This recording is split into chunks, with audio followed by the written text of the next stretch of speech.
Hello friends, welcome to the लेखा परीक्षा। आज हम डिस्कस करने वाले हैं फर्दर कुछ concept and concept of supply. उसके अलावा कुछ एग्जेम्प्टेड आइटम देखेंगे। लास्ट क्लास में हमने कुछ बेसिक्स और इंट्रोडक्शन पार्ट देखा था। ठीक है, एक मैंने बताना भूल गया था आर्टिकल के बारे में, जब मैं बता रहा था लास्ट में।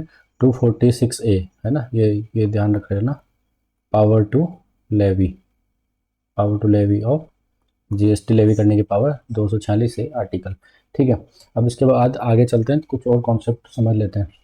देखिए, मैंने आपको बताया था जो जीएसटी है वो जीएसटी या तो आपके गुड्स पे लगेगा, है ना, जीएसटी, या आपकी सर्विसेज पे लगेगा। यही बताया था, गुड्स या फिर सर्विसेज, इनके ऊपर जीएसटी एप्लीकेबल होता है। आप ये दोनों मिलाकर अगर सर्विस प्रोवाइड करते हैं ना, इसको क्या बोलते हैं, इसको बोलते हैं कंपोजिट, तो भी उस पर आपका जीएसटी अप्लाई होता है ना, इस पर जीएसटी चार्ज होता है। इतनी बात समझ में आ गई। अब हमें ये पता होना चाहिए कि ये जो हमारे गुड्स हैं ये गुड्स क्या है, ठीक, और ये जो हमारी सर्विसेज हैं ये सर्विसेज क्या है, ये दोनों चीज़ें हमको पता होनी चाहिए। तो देखिए, गुड्स क्या होते हैं, सभी तरह के आइटम जो कि इमूवेबल ना हो, है ना। तो इसको हम क्या लिख सकते हैं, इसको लिख सकते हैं every kind of movable item. ठीक, मूवेबल आइटम्स, उसमें क्या क्या शामिल है। देखिए, उसमें आपको पता है टीवी, फ्रिज, कंप्यूटर, एसी, सब चीज़ शामिल है। बट ऐसी चीज़ें तो देख के लगेगा यार ये तो गुड्स नहीं है, बट वो भी गुड्स होते हैं। जैसे कि एक्शनेबल क्लेम्स, ठीक है, ये शामिल होता है। उसके अलावा ग्रोइंग क्रॉप्स, है ना, ग्रोइंग क्रॉप्स, ये दोनों चीज़ें शामिल होती हैं। एक्शनेबल क्लेम्स मतलब वाद योग्य आपके दावे जो हैं, उनके एवज में आपको कुछ पैसा मिल सकता है, तो उस पर भी आपको जीएसटी पे करना पड़ता है। आप बिजनेसमैन होने चाहिए, बस ये ध्यान रखना। इन द फर्दरेंस ऑफ बिजनेस होती है। अच्छा, ये दोनों बातें जो है ना, ये दोनों बातें हमारी, ये दोनों बातें होनी चाहिए in the furtherance of business. ठीक, in the furtherance of business, इतनी बात हो गई। सर्विसेज जो है हमारी, सर्विसेज में क्या आएगी, सभी तरह की सर्विसेज आ जाएंगी, है ना, सभी तरह की सर्विस आ जाएगी। और यहाँ हम लिख सकते हैं ऑल ऑल सर्विसेज। अच्छा, इसमें क्या क्या शामिल और है जो कि देखने से लगता है शामिल नहीं होगी। ऑल सर्विसेज इंक्लूडिंग, इंक्लूडिंग क्या, including use of money. Use of money का मतलब क्या होता है कि पैसे के लेन देन के संबंध में कोई सर्विस, जैसे कि आपकी क्रेडिट कार्ड सर्विस। ठीक है, क्रेडिट कार्ड के एवज में आपसे इंटरेस्ट लिया जाता है ना, उस इंटरेस्ट पे भी आपको जीएसटी लगता है। ठीक है, इसी वजह से लगता है। नॉर्मली अगर आप लोन लेंगे, हाउस लोन वगैरह, उसके इंटरेस्ट पे जीएसटी नहीं लगता है, बट यहाँ पर जीएसटी लगाया जाता है क्रेडिट कार्ड कंपनीज की तरफ से, क्योंकि वो यूज़ ऑफ मनी है। उसको क्या है ना, उन्होंने इंटरेस्ट के नाम से लिया हुआ है, बट वो एक्चुअली आपके यूज़ चार्जेज है ना, यूजेस चार्जेज है वो। क्योंकि 40-50% इंटरेस्ट होता है क्रेडिट कार्ड पे, रेट क्या होती है, 48% तक रेट होती है। तो ये कोई इंटरेस्ट की रेट थोड़ी है, ये तो क्रेडिट कार्ड की रेट है, और ये क्या है, एक तरह की इनकी सर्विस चार्जेज है, तो उस पर आपको देना पड़ता है। ठीक है, उसके अलावा आपके करेंसी कन्वर्जन, ठीक, आपका करेंसी कन्वर्जन, तो करेंसी कन्वर्जन जो कराते हैं आप डॉलर रुपी वाला, उसमें कुछ चार्जेस लगते हैं, उस पर भी जीएसटी लगता है। ठीक है, ये बात समझ में आ गई। इसमें क्या शामिल नहीं है, क्या शामिल नहीं है मतलब आपका ये जो मैंने लिखा है यहाँ पे गुड्स, इसमें कुछ चीज़ शामिल नहीं होती है, ये आप ध्यान रखिएगा। क्या शामिल नहीं होती है, एक तो इसमें मनी शामिल नहीं होती है, ठीक है, और उसके अलावा एक इसमें शामिल नहीं होते हैं आपके shares and securities. Share securities इस वजह से शामिल नहीं होते क्योंकि वो गुड्स की डेफिनेशन में यहाँ पे नहीं आते, जीएसटी में। आप देखिएगा, जब आप स्टॉक वगैरह अगर आप ट्रेडिंग करते हो या आपने कभी देखा है, तो जो स्टॉक होता है ना, शेयर होता है, उसको जब आप बेचते हो तो सिक्योरिटी ट्रांजेक्शन टैक्स लगता है, स्टाम्प ड्यूटी लगती है ना, लेकिन जीएसटी नहीं लगता है। जो जीएसटी है वो नहीं लगता है, क्यों, क्योंकि वो गुड्स नहीं है ना। स्टॉक क्या है, जो शेयर है वो गुड्स नहीं है, वो एक तरह से क्या है, सिक्योरिटी है। तो ये दोनों बातें, मनी एंड शेयर सिक्योरिटी, इनको बाहर निकाला हुआ है। अब मनी होने में तो गुड्स ही है ना, दिखने में तो गुड्स जैसी है, छू सकते हो, लेकिन मनी भी बाहर निकाली हुई है। यानी कि अगर आप हाउस लोन लेते हो, यानी कि आप हाउस लोन लेते हो, ठीक, उसका आप क्या करते हो, इंटरेस्ट पे करते हो, इंटरेस्ट पे करते हो, ठीक है, तो यहाँ पर जीएसटी नॉट एप्लीकेबल, तो जीएसटी एप्लीकेबल नहीं है। इतनी बात समझ में आ गई। लेकिन अगर आप क्रेडिट कार्ड लेते हो, है ना, क्रेडिट कार्ड अगर आप लेते हो तो उस केस में क्या होगा, उस केस में आप इंटरेस्ट पे करते हो, इंटरेस्ट पे करते हो, तो जो इंटरेस्ट है, ये इंटरेस्ट एक्चुअली क्या है, ये है चार्जेस, और जिसको इंटरेस्ट के नाम से लिया जा रहा है, तो क्या हो जाएगा, जीएसटी आपसे लिया जाएगा ना, GST is applicable, GST is applicable. ये चीज़ ध्यान रखना, ये पेपर में काफ़ी बार आया हुआ है क्रेडिट कार्ड चार्जेस के ऊपर कि इंटरेस्ट ऑन क्रेडिट कार्ड, इस पे जीएसटी लगता है या नहीं लगता, ये आप बताइए। तो ये मैंने आपको दो बातें बता दी है सप्लाई से संबंधित, है ना। अभी मैं सप्लाई की बात बता रहा था। अब देखिए सप्लाई में ना दो तरह की चीज़ें हो सकती है। सप्लाई में क्या चीज़ें हो सकती है, दो तरह की। एक तो आपकी हो सकती है कंपोजिट सप्लाई, है ना, कंपोजिट सप्लाई, ठीक। और दूसरी आपकी क्या हो सकती है, दूसरी आपकी हो सकती है मिक्स्ड सप्लाई, मिक्स्ड सप्लाई और कंपोजिट सप्लाई। तो कंपोजिट सप्लाई का मतलब क्या हुआ, कंपोजिट सप्लाई का मतलब ये हुआ कि कोई चीज़ है ना किसी चीज़ के साथ आती है ना। जैसे आपका मोबाइल प्लस चार्जर एक साथ ही आता है, हालांकि आजकल चार्जर भी आना बंद हो गया है, पहले हैंड्स फ्री आया करती थी मोबाइल के साथ में, आता है। उसके अलावा जो एसी है, एसी प्लस उसकी आउटडोर यूनिट आती है। उसके अलावा आपका टेलीविज़न प्लस उसका रिमोट, तो ये तो साथ में आता है ना। एक तो ये चीज़ हो गई। तो इस चीज़ में क्या है कि पूछा जा सकता है कि जीएसटी जो है वो किस पे एप्लीकेबल होगा, यानी कि जीएसटी की जो रेट है ना, रेट ऑफ जीएसटी वो किस पे लगेगी, वो मोबाइल की रेट लगेगी या चार्जर की रेट लगेगी, वो टेलीविज़न की रेट लगेगी या रिमोट की रेट लगेगी। तो जो कंपोजिट सप्लाई होता है ना, कंपोजिट सप्लाई यहाँ लिख देता हूँ in the case of composite supply, composite supply के केस में आपका जो मेन गुड्स है ना, मेन गुड्स है, इसको क्या बोलते हैं लैंग्वेज में, इसको लैंग्वेज में बोलते हैं प्राइमरी गुड्स। तो प्राइमरी गुड्स क्या है, इसमें मोबाइल है, यहाँ पर एसी है, यहाँ पे टीवी है। तो प्राइमरी गुड्स की जो रेट है वो रेट लगेगी, है ना, main goods and primary goods GST rate will be charge. तो जीएसटी रेट किसकी लगेगी, प्राइमरी गुड्स की लगेगी, ठीक है बात। लेकिन आपका ये जो है कौन सा वाला, मिक्स्ड सप्लाई, मिक्स सप्लाई क्या हो सकती है, मिक्स सप्लाई हो सकती है कि साहब आप टैक्स चुराना चाहते हो, सीधी सी बात है ना, तो गवर्नमेंट ने वो फंडा बंद किया हुआ है कि आप नहीं चुरा सकते, यानी कि कोई चीज़ें आपकी इंडिविजुअली बेची जा सकती है ना, ऐसे अलग अलग, जैसे कि आपकी चॉकलेट अलग बेच सकते हो, है ना, ड्राई फ्रूट अलग बेच सकते हो, स्वीट्स अलग बेच सकते हो, है ना, नमकीन अलग बेच सकते हो ना। आप क्या करते हो, आप बोलते हो मैं एक ना बंडल बना लेता हूँ, ऐसा एक बंडल बना लेता हूँ, और इस बंडल में ये मेरा गिफ्ट हैम्पर है साहब, ये मेरा गिफ्ट हैम्पर है, सुंदर सा मैंने दिवाली पे गिफ्ट हैम्पर निकाला है।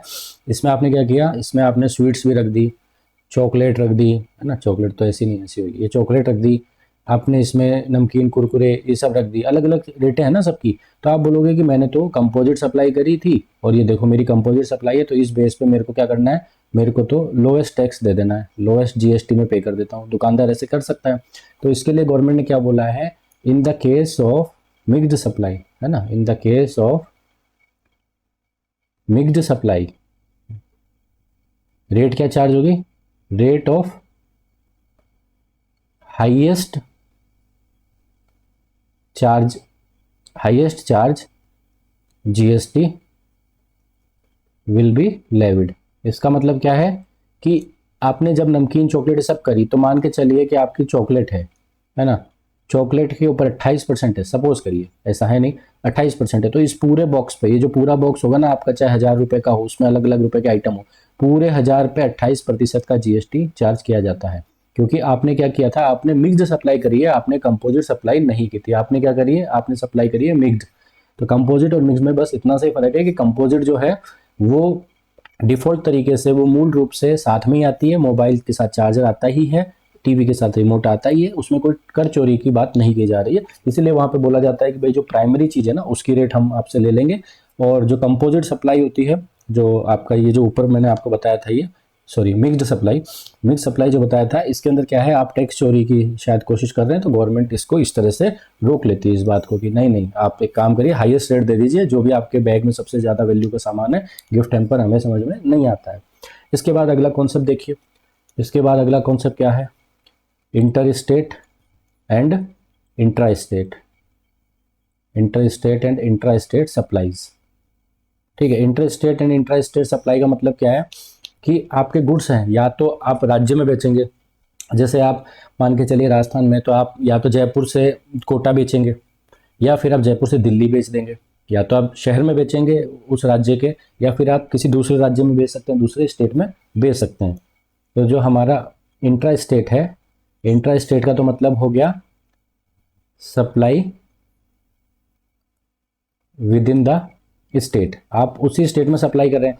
जब उसी स्टेट में सप्लाई कर रहे हैं तो मैंने क्या बताया था, CGST प्लस SGST, SGST। तो SGST का हिस्सा किसके पास चला जाता है, स्टेट के पास, और CGST का हिस्सा किसके पास चला जाता है, सेंट्रल गवर्नमेंट के पास। ठीक है, सेंट्रल गवर्नमेंट के पास में चला जाता है।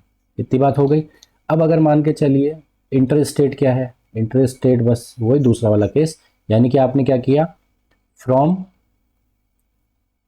वन स्टेट, है ना, from one state to other state, एक स्टेट से दूसरे स्टेट में आपने क्या करी, आपने सप्लाई करी है ना, गुड्स और सर्विसेज। जैसे कि मैंने एग्जांपल बताया आपको, राजस्थान से आपने क्या करी, दिल्ली कर ली, है ना, दिल्ली भी एक स्टेट है, यूटी है वैसे तो, या फिर आप दिल्ली की जगह एमपी भी लिख सकते, मध्य प्रदेश। ठीक है, तो यहाँ सप्लाई करी, तो इस केस में क्या होगा, आउट ऑफ द स्टेट आपने बेचा है, तो उस केस में IGST चार्ज होगा, IGST इंटीग्रेटेड GST। ठीक है, तो इस केस में क्या होता है, ये सारा का सारा पैसा किसके पास चला जाता है, सेंट्रल गवर्नमेंट के पास में। अब सेंट्रल गवर्नमेंट क्या है, इस हिस्से का बंटवारा कर देती है स्टेट और सेंटर के बीच में। ठीक है, और ये GST काउंसिल के हिसाब से सारी बातें होती है। तो यानी कि अगर हम बात करें कि जैसे मान के चलिए 18% GST है, करेक्ट बात है, तो ये किस तरह से लगता है आपको भी पता होगा कि 9%, 9% क्या लगा लेते हैं हम आपसे, एक सेकंड रुकिए थोड़ा, ये गड़बड़ हो गया, 9% लगा लेते हैं CGST, और 9% ही लगा लेते हैं SGST। करेक्ट बात कह रहा हूँ। लेकिन IGST का केस 18% GST जो है, अगर IGST का केस है तो सिंगल 18% IGST लगा दिया जाएगा। ये आपको प्रैक्टिकली बहुत काम आएगी चीज़ें, है ना, अगर आपका हो जाता है EMRS में या कहीं भी होता है, तो ये वाला जो कॉन्सेप्ट है ना यार, ये बहुत काम आता है, ये हम लोगों के भी बहुत काम आता है, आज तक हमारा बड़ा बेसिक सा कॉन्सेप्ट है। यहाँ तक कि TDS ड्रैप करते हैं ना, GST TDS, उसमें भी बड़ा काम आता है ये। ठीक है, तो आपका ये वाला हिसाब हो गया। फिर अब बात कर लेते हैं अगले कॉन्सेप्ट की, अपना एग्जेम्प्टेड या जो नील रेटेड वाली बात है। ठीक है, एग्जेम्प्टेड नील रेटेड क्या होता है, देखो दोनों बातों में थोड़ा सा फर्क हो सकता है। चलिए अगला कॉन्सेप्ट यहाँ लिख देता हूँ मैं, एग्जेम्प्टेड, है ना, oblique nil rated, exempted oblique nil rated goods. तो आप बोलेंगे कि नील रेटेड है मतलब 0%, ठीक है बात, एग्जेम्प्टेड मतलब नो GST। तो आप ही तो बता रहे हो मेरे को, आप खुद ही तो सॉल्व कर दे रहे हो कि ये क्या चीज़ है। यही तो चीज़ है कि एग्जेम्प्टेड का मतलब है कि गुड्स जो है, जिस गुड्स को एग्जेम्पशन दिया गया है, goods are not in the rate list, है ना, रेट लिस्ट में नहीं है, GST की कोई रेट लिस्ट नहीं है इसके ऊपर। लेकिन जो 0% है ना, उनमें क्या है, वो गुड्स जो है, goods are in the rate list, goods जो है वो रेट लिस्ट में तो है, but GST rate at the time, at the time is 0%। ठीक है, तो कुछ गुड्स होते हैं जो GST के रेट लिस्ट में तो शामिल होते हैं, बट उन पे रेट लिस्ट प्रेस्क्राइब क्या होती है, 0%, यानी उन पे टैक्स बेसिकली लग नहीं रहा है, बट लगाया जा सकता है इन फ्यूचर। जो GST में शामिल ही नहीं है उसके रेट लिस्ट में, वो एग्जेम्प्टेड गुड्स कहलाते हैं, और वो बहुत कम तरह की सर्विसेज या गुड्स है, और उनके ऊपर कभी भी GST नहीं लिया जाएगा। इस पे GST लेने के लिए, एग्जेम्प्टेड वाले पार्ट पे GST लेने के लिए आपको क्या करना पड़ेगा, आपको GST एक्ट में अमेंडमेंट करना पड़ेगा, है ना, बदलाव करना पड़ेगा, GST एक्ट में आपको अमेंडमेंट करना पड़ेगा। ठीक, बात समझ में आ गई। और ये जो 0% है, 0% की रेट को मानिए 5% अगर करना है, तो उसके लिए क्या करना पड़ेगा, कुछ नहीं, मैंने आपको पावर बताई थी, GST काउंसिल के पास पावर है। तो GST काउंसिल जो है उसको क्या करना पड़ेगा, उसको नोटिफिकेशन जारी करना पड़ेगा, नोटिफिकेशन इशू करना पड़ेगा, और नोटिफिकेशन इशू करने के साथ ही उस पर रेट अप्लाई हो जाएगी। तो नील रेटेड और आपका एग्जेम्प्टेड गुड्स, इनमें थोड़ा सा फर्क होता है। ठीक है, अब कुछ ऐसी चीजें हैं जो सप्लाई ही नहीं मानी जाती है, ये कॉन्सेप्ट खत्म हो गया। यहाँ पे अगला कॉन्सेप्ट, कुछ ऐसी चीजें हैं जो GST के तहत सप्लाई नहीं मानी जाती है, उनको सप्लाई के कैटेगरी में नहीं डाला जाता है।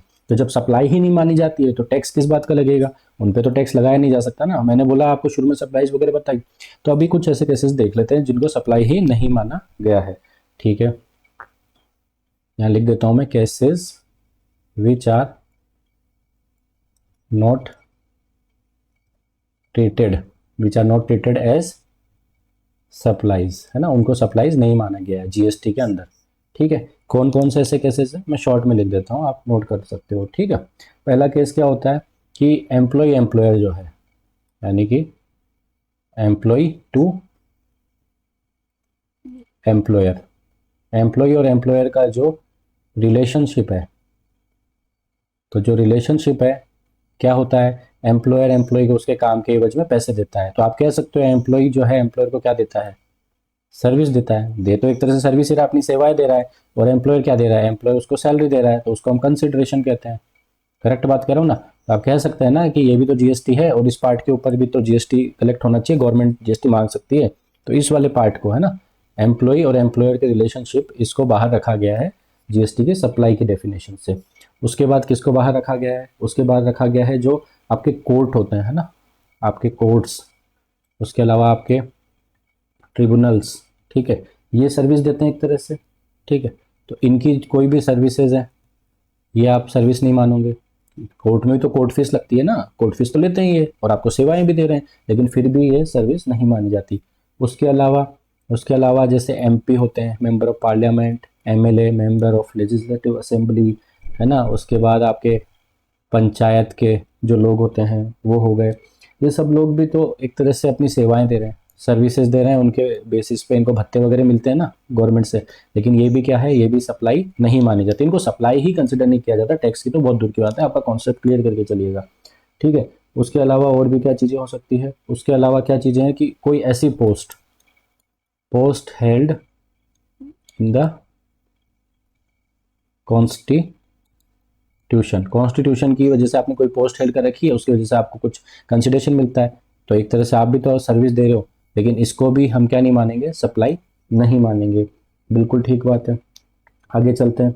आगे क्या है, services of funeral burial ceremony. अच्छा, ये तो डायरेक्ट बता दूं क्या, यहाँ लिख देता हूँ मैं हिंदी में, है ना। क्रियाकर्म की सेवाएं, ये सब बाहर है। इनके ऊपर जीएसटी लगाओगे क्या, बेचारा कोई मर गया है ना, अब उसको बोलोगे भैया मरते मरते भी जीएसटी दे के जाओ, है ना। ये तो वही बात हो गई कि साहब आपकी एम्बुलेंस लगी थी, आपके शमशान में जो है पैसे लगे थे, है ना। या आपको जो है अलग अलग धर्मों के आधार पर जहाँ पर दफनाने की प्रथा है ना, जहाँ पर दफनाने की प्रथा है उसके एवज में कोई पैसे लगे, तो है तो वो भी सर्विस, वो भी क्या है तो वो भी सर्विस ना। लेकिन ये सप्लाई ही नहीं मानी गई है अंडर जीएसटी। इस वजह से क्रियाक्रम की, ये जो मृत्यु के बाद की चीजें हैं, ये सब पे भी नहीं लगेगा। तो पेपर में काफी बार आया हुआ है क्वेश्चन एम्बुलेंस के ऊपर, ये जो एम्बुलेंस है तो उस पर क्वेश्चन आया हुआ है कि भाई कोई व्यक्ति मर गया, उसके एम्बुलेंस की से मतलब इतने पैसे चार्ज हुए, कंसिडरेशन हुआ, उस पर जीएसटी की रेट बताओ। तो आप उस पर जीएसटी की रेट मत निकालने लग जाना, बोले 18% लगती थी, सर ने बताया सर्विस 18% होती है। नहीं भैया, ये आपकी सप्लाई की डेफिनेशन से ही बाहर की गई है। उसके अलावा क्या है, sale of land. Sale of land क्यों है, मैंने आपको शुरू में क्या बताया था अभी, क्योंकि ये इमूवेबल है ना, ये इमूवेबल आइटम है। मैंने बोला था मूवेबल आइटम गुड्स होते हैं, तो सेल ऑफ लैंड तो इमूवेबल आइटम है, तो वो तो वैसे ही बाहर निकल जाएगी अपने। ठीक है, उसके अलावा मैंने क्या बोले थे, एक्शनेबल क्लेम्स। एक्शनेबल क्लेम्स ये भी बाहर निकल जाते हैं, लेकिन एक्शनेबल क्लेम्स में ध्यान रखिएगा कि वो जो लॉटरी वगैरह थी ना, वो सब पे टैक्स लगेगा। ठीक है, बट यहाँ लिख देता हूँ, बट लॉटरी, ठीक है, उसके जैसा क्या होता है जी, बैटिंग, क्रिकेटर क्या करता है, बैटिंग एंड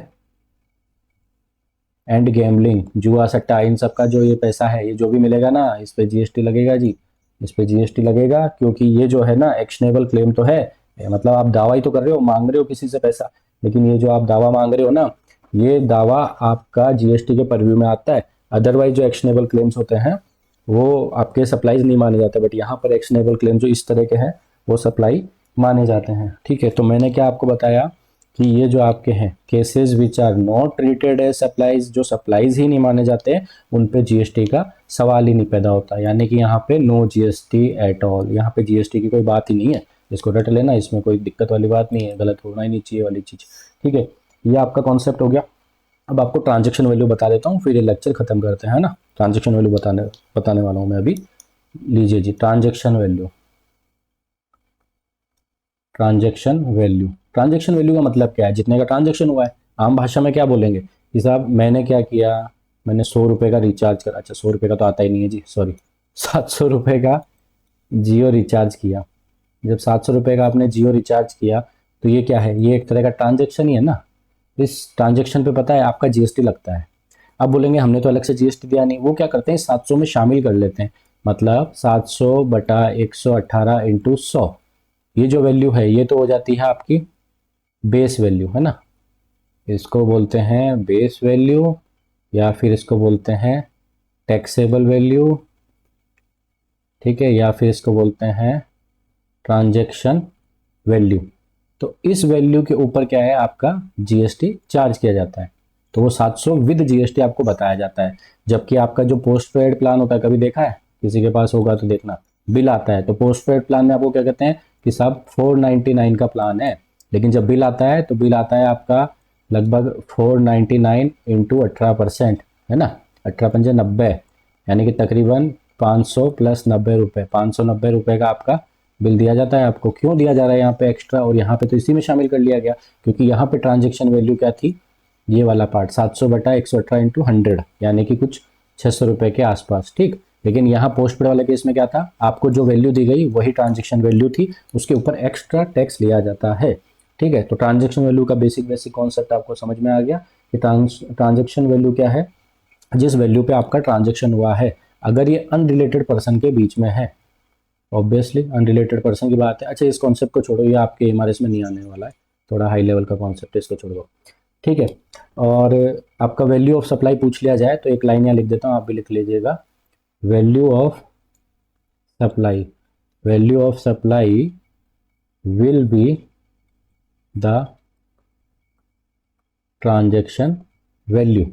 तो सप्लाई की जो वैल्यू है ना, जो आपने सप्लाईज ली है उसकी जो वैल्यू है, उसी को हम बोलेंगे ट्रांजेक्शन वैल्यू, और ट्रांजेक्शन वैल्यू पे ही जीएसटी आपका लगेगा। मैं आपको है ना कल इनवॉइस एक दिखाऊंगा, सैंपल इनवॉइस, उसमें मैं बता दूंगा आपको कैसे कैसे ट्रांजेक्शन वैल्यू होती है, कैसे टैक्स लगता है। फिर डिस्काउंट वाला मेथड जो है वो भी हम डिस्कस कर लेंगे, है ना। डिस्काउंट में क्या होता है वो अभी मैं बता सकता हूँ, थोड़ा आप कंफ्यूज हो जाएंगे। कल हम लेके आएंगे एक इनवॉइस सैंपल किसी का, वहाँ हम डिस्काउंट को डिस्कस कर लेंगे। साथ में कल ही जो है हम आगे की चीज़ें भी कर लेंगे, जैसे कि कंपोजिशन स्कीम, एक तो मेरे को आपको बतानी है। अब अपना क्या क्या बच गया, एक बार चलो थोड़ा सा रिकैप कर लेते हैं। एक अपने को बतानी है अब कंपोजिशन स्कीम, पेपर में कई बार आ जाती है।